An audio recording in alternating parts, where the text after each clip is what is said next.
shooting here. What's to say about how far, October has gone much easier. October was tough all the way around. What's to say about, how far these kids are coming, how much they fought in this process? I think, I'm excited. I felt like we healed up. I felt like we grew up.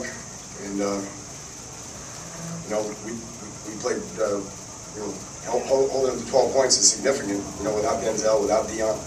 Some other guys stepped up, so I'm real proud of their effort and the fact that a lot of the young guys are not young anymore. They had a good look, they prepared well, we had good practices, felt good coming into the game, and the kids responded. How much did you feel the extra few days helped him? It seemed like you seemed a little fresh. Yeah, he did. I think we all seemed a lot of fresh. I think let's all be real, right? That was really hard. That was really hard. In the first 8 weeks, and the opponents we ended up playing out of conference in a way, that was difficult. And I just think last weekend we got them back. We got them back. We only practiced 2 days in the bye week, and we got them back. And good sense of mind, good focus, and good energy. Thought they were really resilient tonight. They were tough. How can you remember the last time you had 7 plays in a quarter led 14-3? That doesn't happen very often. No, it doesn't. But we had good field position because of one Duke return, and then a turnover, I believe, too. So, obviously, there's a couple of red zone opportunities that we didn't convert early, or it could have been even bigger at the half. But again, nobody got down, and even when we sputtered on offense in the third quarter, the whole third quarter basically. And again, hats off to Virginia Tech. I thought they did a great job. They had a great scheme. Gave us a lot of problems there, but our guys hung in there and then had some big drives to end the game. Obviously, there was a couple big plays, but your defense really has shown growth over the last couple of weeks. Between that and the special teams, how proud are you? Well, we held them to 12, and we gave up I don't know about a 75-yard. It looked like he started here and ended up in Coral Gables. So it was just one of those deals, and we just. Our Mike was matching a route and he fell down, and then it just opened up. So I'm real proud of how resilient they were. We weren't great on third down on either side early in the game, but we ended up we get another takeaway down there in the goal line, and there was a lot of guys that stepped up and really did a nice job for us that when they got an opportunity tonight. I know there's games left, but you're going to be in first place in the Coastal. Yeah. What does that mean to you? Yeah, it's critical.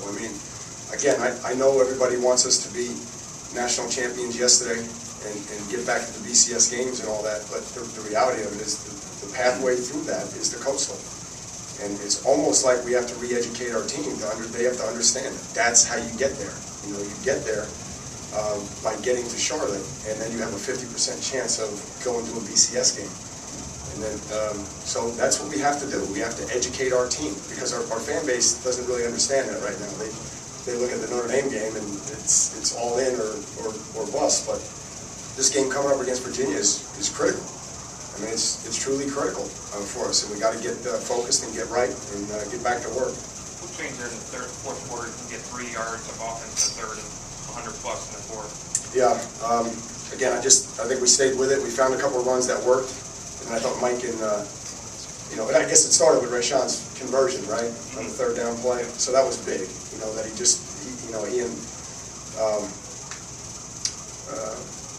and Steven kind of read each other's eyes and made a big play there. And then we got some runs going. And I thought Mike and Duke ran it really hard and then obviously knocked them off the ball a little bit. When you were winning September, everything was big plays, tons of points. Yeah. The fact that when you won tonight a different way, does that kind of show maybe you're more complete than you were in September? Well, we're better on defense. Right? We're better on defense, so it showed that we're making enough plays on defense so that we don't have to have prolific, explosive plays, and we can still win. And obviously, the punt block helped. We need to do a better job covering kicks, but it showed that we could win a different way, and we didn't quite have enough against North Carolina to pull that one off. So it's nice to do it this way. You had so many, time of possession was so skewed for most of the game, outgained for most of the game, then you still win by 18 points. Is that a how strange it gets. Well, yeah, again, I thought our defense hung in there. They did a great job on the red zone, and then ended up doing a good job on the third downs late in the game. And then we got a couple of sacks. We started to get their quarterback, and that's critical, because we haven't had that. Let's be honest, we haven't had that from a four-man rush. We haven't had that. Olsen came up big the one time, and a couple other guys really did a nice job getting to him. And it makes all the difference in the world. And then finish with an interception is great. What happened with Deion Bush? Is he all right? Yeah, he's been struggling with some stingers, and again, we'll evaluate him. But I just think the best thing to do was to just shut him down, because it was on fire, for him in terms of there was some pain. So we just shut him down, and Denzel just wasn't quite right. So we'll put him back in the booth, and hopefully in 9 days we'll be ready to go in Charlottesville. Now, what happened on Thomas' 73-yard run? Okay, so we were in too high defense, and they did a great job blocking it, and obviously we got pushed out of the middle, but our Mike linebacker was matching the three receiver, and probably was a little bit more aggressive than he should have been. Should have had his eyes at the quarterback and was matching the receiver, and then when he did snap his eyes back, he fell.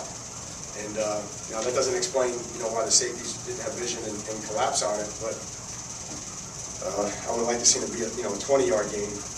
But the kid's good. He's a good player, and hats off to them. He showed a little bit of speed there that in the open field. So They're probably not the same as they've been in past years on special teams. But when you out special teams and try to beat a team, how significant is that? I don't know, man. Didn't you think they were pretty good in the return game? I thought they were pretty good. they looked good in the return game. So they had to head you probably. Yeah. But I mean, I think it was Gabe that blocked it, right? I mean, I'm not, you guys know more of me sitting upstairs, but I just think we put him in a different position this week and challenged him and Rayshawn and those other guys, and he just went out and he did it as perfectly as you can do it. He stayed low, got his hand down nice and low, and we missed on some of those opportunities earlier in the year. So Mike Brower has been working the heck out of it. Mike designed it, and the kids went out and executed it, and so I'm excited that we got a chance to do that finally. Again, that's like a trivia question, right? When was the last time? Right, that's a while now, from what I understand. It's been a while since yeah. 2008. Yeah, that's too long. Now, would it be significant about the old orange? I don't know. I just don't know. I wanted them to have fun. It was a tough. It was a tough 8 weeks. And we had a chance to get a break and catch up on school and get healthy, and I just wanted them to have fun, and so it was a little surprise for them, and I think they were excited about it, I guess that means we have to keep wearing them, I don't know, but it was good. A couple of trick plays there. Obviously, the one in Dallas didn't work. The one Dorset did. I know there's probably stuff you guys practice, since camp. How good is it to complete that one? And I'm sure it fires the kids up. Yeah, that was big. And Dallas actually did a nice job, and he threw it really well. I guess you could argue he should have threw the flat Duke, but he made a decision and kind of zinged it in there. But again, I keep saying Dallas is coming on now. Dallas is starting to do a good job for us and grow up, and I'm excited about Dallas. And then obviously Dorset made a great decision getting us some more depth and throwing it across the field to Steven. Coach, you mentioned about the fans' expectations. What are the personal expectations for this team inside that locker room? How you guys? Number one, we're just trying to learn the process. We're just trying to learn the process and get better. And we've been focused on the coastal. That's what our focus is right now. And look, I'm glad I'm coaching at a place where the expectations are high. At the end of the day, when you can meet the expectations of your fan base, you're going to be in a great spot. And so, we're going to keep doing it. We just need a little bit of patience because of how young we are, and we're growing up. And guys like Eddie, it's his 8th game in his career, 9th game. So, guys, they're fighting hard, they're working, they're getting better, and I'm excited. There was a lot of guys that stepped up today that hadn't. Curtis Porters and Jalen Grimmels and some other guys, Tracy Howard early in the game, and Jenkins on his coverage. I can go on and on. The guys stepped up, and guys that are going to be here for a long time. So I'm excited about that. Anything else? Okay, guys, thanks. Thank you, Coach.